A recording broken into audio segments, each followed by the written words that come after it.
बिस्मिल्लाहिर्रहमानिर्रहीम। अस्सलाम वालेकुम टू आवर डियर स्टूडेंट्स। मैं आपका tutor Raza Latif from government post graduate college Samundri Faisalabad. Course title tensor analysis, course code MTH 507, lecture number 5 deliver करने जा रहा हूँ। आज जो हमारा टॉपिक होगा टेंसर एनालिसिस के इंपॉर्टेंट थ्योरम से कंडक्ट होने जा रहा है। इस थ्योरम का नेम है इनर प्रोडक्ट थ्योरम। एग्जाम में ये क्वेश्चन कुछ इस अंदाज में पूछा जाता है, state and proof inner product theorem. ठीक है, तो इसकी हमें स्टेटमेंट और जो प्रूफ है इसको एक्सप्लेन करना होता है। तो फर्स्ट ऑफ ऑल हम स्टेटमेंट की तरफ बढ़ते हैं। तो प्रीवियस लेक्चर में हमने आउटर प्रोडक्ट थ्योरम को एक्सप्लेन किया, ठीक है, और आज हम इनर प्रोडक्ट को एक्सप्लेन करने जा रहे हैं।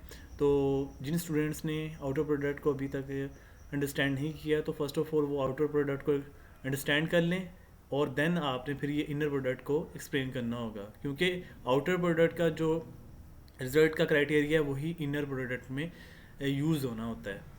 तो इसमें हम कंटिन्यू करते हैं dear students. If AI1 I2 I3 up to so on IR, ये हमारे पास फर्स्ट आंसर है, and BJ1 J2 J3 up to so on JS, ये हमारे पास एन अदर टेंसर है यानी second tensor. Are given tensor of rank R and S। First tensor का हमारे पास रैंक R है और जो सेकंड टेंसर है इसका रैंक हमारे पास S है। Then inner product of the form can be written as, यानी हमारे पास इनर प्रोडक्ट फिर इस तरह होगा कि आपके पास जो फर्स्ट टेंसर है I1 I2 I3 up to so on IR, BJ1 J2 J3 up to so on JS, इनका जो आपस में कॉम्बिनेशन होती है, यहाँ पर हमारे पास डॉट नहीं आएगा। ठीक है, यानी कि ये हमारे पास जो आउटर प्रोडक्ट था उसमें डॉट आता था, तो इनर प्रोडक्ट में हमारे पास डॉट के विदाउट होगा ये भी प्रोडक्ट की फॉर्म में। ठीक है, दोनों टेंसर को हमने कंबाइन किया है और इसका टेंसर का रैंक क्या आएगा, will be cartesian tensor of rank R plus S minus two, यानी जो आउटर प्रोडक्ट का रैंक है R प्लस एस उसमें से 2 को सब्ट्रैक्ट करना है, यानी कि 2 कम, तो ये इसका रैंक आपने एक्सप्लेन करना है R plus S minus to. ये है इनर प्रोडक्ट का रैंक। अब हम इसको प्रूफ करते हैं आर डियर स्टूडेंट्स। प्रूफ कुछ इस अंदाज में है, we shall prove this theorem for rank R is equal to, ये फर्स्ट आंसर का रैंक हो गया, and S is equal to 3, ये हमारे पास सेकंड टेंसर का रैंक हो गया, S इज इक्वल टू 3। ठीक है, प्रीवियस थ्योरम आउटर प्रोडक्ट में भी हमने ऐसे ही सुपोजिशन की है। And case will be generalised या generated for rank R and S will be S. तो आपने क्या करना है कि रैंक R यानी कि R इज इक्वल टू और S इज इक्वल टू 3 की मदद से आपने एक्सप्लेन करना होता है। तो आपके पास कुछ इस अंदाज में होगा कि लेट कर लिया AIJ, यानी हमारे पास यहाँ पर अगर गौर करें तो AIJ आपके पास यानी कि 2 इंडिसेस रख रहा है, इट्स मीन कि आपके पास R is equal to 2 rank रख रहा है, एंड BKLM यहाँ पर 3 इंडिसेस आ रहे हैं, इट्स मीन कि आपके पास S is equal to 3 rank रख रहा है, be tensor of rank R and S। ठीक है, ये हमारे पास जो सुपोजिशन के रिगार्डिंग AIJ है प्रीवियस थ्योरम की तरह, तो ये हमारे पास फर्स्ट टेंसर का कह लें कि फर्स्ट टेंसर हमने सपोज किया है और ये सेकंड टेंसर को सपोज किया है कैलकुलेशन करने के लिए। ठीक है, और इनके यानी फर्स्ट टेंसर का रैंक R है और जो सेकंड टेंसर उसका रैंक S है। ठीक है, अब हम मूव करते जा रहे हैं। Then law of transformation can be written as, तो इस पर लॉ ऑफ ट्रांसफॉर्मेशन जब अप्लाई करेंगे तो कुछ इस अंदाज में आ जाएगी, यानी कि आपके पास ये बनेगा A प्राइम WV इक्वल होगा AIJ।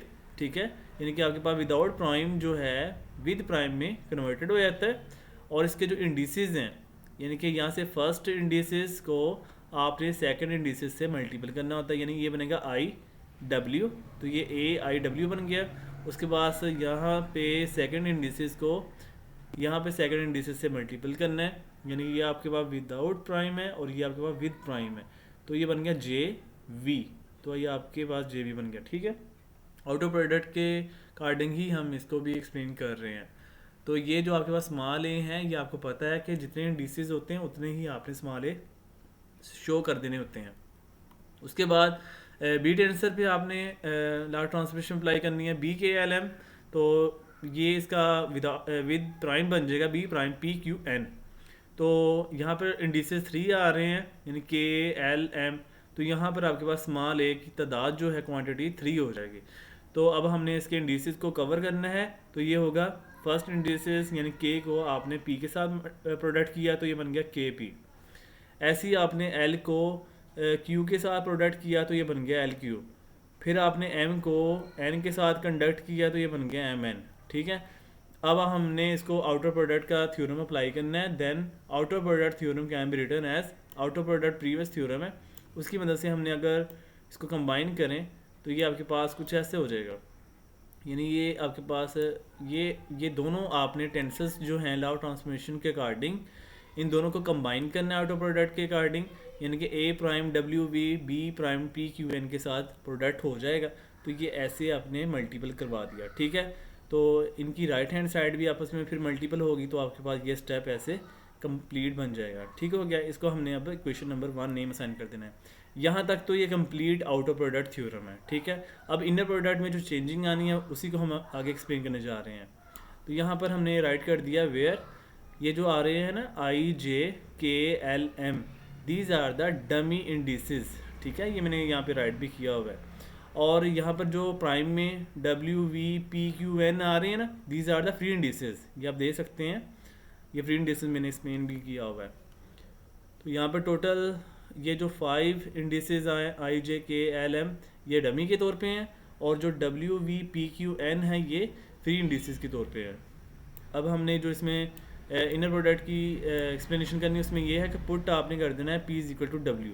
यानी क्वेश्चन नंबर 1 में क्वेश्चन नंबर 1 ये है हमारे पास। ठीक है, ये कंप्लीट जो आपके पास रिजल्ट एक्सप्रेशन लिखा हुआ है this is the question number 1। इसमें आपने पुट करना है P इज इक्वल टू डब्ल्यू, जहाँ जहाँ P होगा ना वहाँ पर आपने W पुट कर देना है यानी क्वेश्चन नंबर 1। तो आपके पास ये बन जाएगा, अगर आप गौर करें ये कंप्लीट रिजल्ट आपने ऐसे ही राइट कर देना है। ठीक है, और P देखें आपके पास यहाँ पे आ रहा है, इस P की जगह हमने लिख दिया है ये W। ठीक है, ये मैं आपको चेंजिंग सिर्फ बता रहा हूँ जहाँ पे हमने P की चेंजिंग की है, बाकी सारा एक्सप्रेशन ऐसे हमने राइट कर देना है। तो इस P की जगह हमने ये W लिख दिया है, और इसके अलावा यहाँ पर P आ रहा है, इस P की जगह भी हमने ये W राइट कर दिया है, बाकी ये complete expression as it is लिख दिया हुआ है। उसके बाद ये जो मैंने एरो राइट किया हुआ है यहाँ पर हमने इनर प्रोडक्ट की अब डेफिनेशन की तरफ मूव करने जा रहे हैं।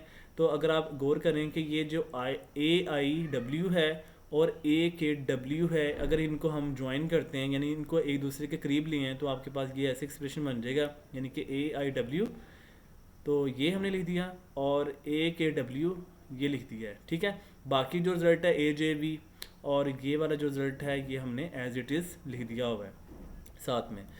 और यहाँ पर हम डमी इंडिसेस की डेफिनेशन अप्लाई करने लगे हैं कि यहाँ पर ए के सबस्क्रिप्ट में आई डब्ल्यू है, यहाँ पर ए के सबस्क्रिप्ट में के डब्ल्यू है। तो देखें यहाँ पर रिपीटेड इंडिसेस क्या आ रहा है।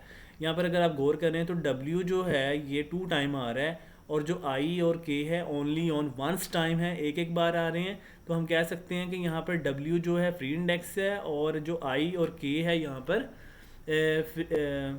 फ्री इंडेक्स आपके पास आई और के है, और जो डब्ल्यू आपके पास डमी है। ठीक है, यहाँ पर डब्ल्यू डमी के तौर पर यूज़ हो रहा है क्योंकि ये रिपीटेड है, और जो के आई 1 टाइम है तो ये फ्री इंडेक्स के तौर पे है। तो जो रिपीटेड होता है उसको आप स्किप कर देते हैं, और जो आपके पास फ्री इंडेक्स होता है उसको आप राइट कर देते हैं, लिख देते हैं। तो यहाँ पर क्या बनेगा, जब आप इसको कंबाइन करेंगे तो ये क्रॉनकर में जाएगा, और क्रॉनकर के अकॉर्डिंग इसको हम ले देना है डेल्टा। डब्ल्यू को स्किप कर दिया तो ये बन गया आई के, तो ये क्रॉनकर के सब्सक्रिप्ट में आ जाएगा आई के, यानी डब्ल्यू को आपने स्किप करके लिख दिया। तो ये आपके पास ए आई डब्ल्यू के डब्ल्यू आपके पास एक्सप्रेशन बन जाएगा डेल्टा आई के, और बाकी ये रिजल्ट जो है एज इट इज़ हमने लिख दिया हुआ है, आप देख सकते हैं। अब हम इसको क्वेश्चन नंबर 2 कह देते हैं। क्वेश्चन नंबर 2 कहने के बाद आपने मूव करना है क्रॉनकर की डेफिनेशन में। यहाँ पर क्रॉनकर डेल्टा जो आई के है यहाँ पर 1 तब आएगा जब आपके पास आई आ जाए या के आ जाए। इट्स मीन कि अगर आप के को आई में इंटरचेंज कर दें या आई को के में इंटरचेंज कर दें तब ये सेम हो जाएगा, और हम फिर डेल्टा आई या डेल्टा के को हम 1 कह देंगे। ठीक है, by the help of Kronecker delta. तो अब हम इसे क्वेश्चन नंबर 2 कह के अब हम पुटिंग करने जा रहे हैं, put k is equal to i in equation number 2। तो फिर ये complete result as it is लिख देना है। जस्ट आपने क्या किया कि के की जगह आई पुट कर देना है, और यहाँ पर भी आपके पास के आ रहा है तो यहाँ पर भी आपने आई राइट कर देना है। ठीक है ना, तो ये आपके पास कंप्लीट एक्सप्रेशन कुछ ऐसे बन जाएगा।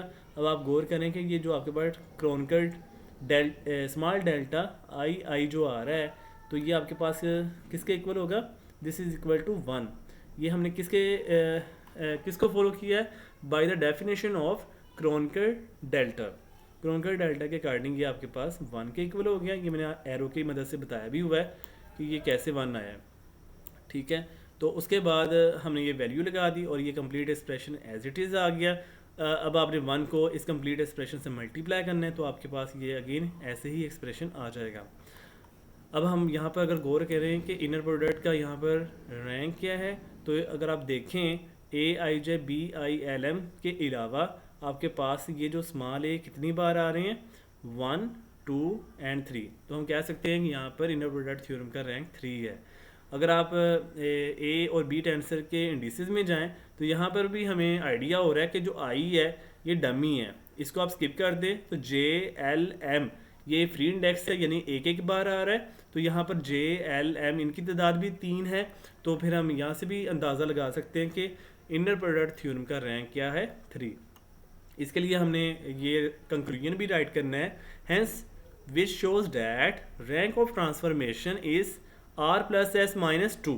यहाँ पर R की वैल्यू हम पुट कर देते हैं, डैट इज़ R की वैल्यू है 2 एंड S की वैल्यू 3। तो 2 + 3 - 2, यानी कि ये फॉर्मूला है ना R+S-2, इसमें हमने वैल्यू पुट की तो हमारे पास रैंक आ गया 3। Hence rank of inner product theorem is 3, या फिर जनरलाइजेशन में हम कह सकते हैं R+S-2। होपफुली यार डियर स्टूडेंट्स, आज के लेक्चर को सभी स्टूडेंट ने बहुत अच्छे अंदाज में अंडरस्टैंड कर लिया होगा। अगर फिर भी किसी टाइम में कोई कन्फ्यूजन हो, क्वेश्चन कर सकते हैं, इंशाल्लाह बहुत अच्छे अंदाज में गाइडलाइन दी जाएगी। तो दुआ में याद रखिएगा मुझे आप, और अल्लाह हाफिज़ एंड स्टे ब्लेस्ड।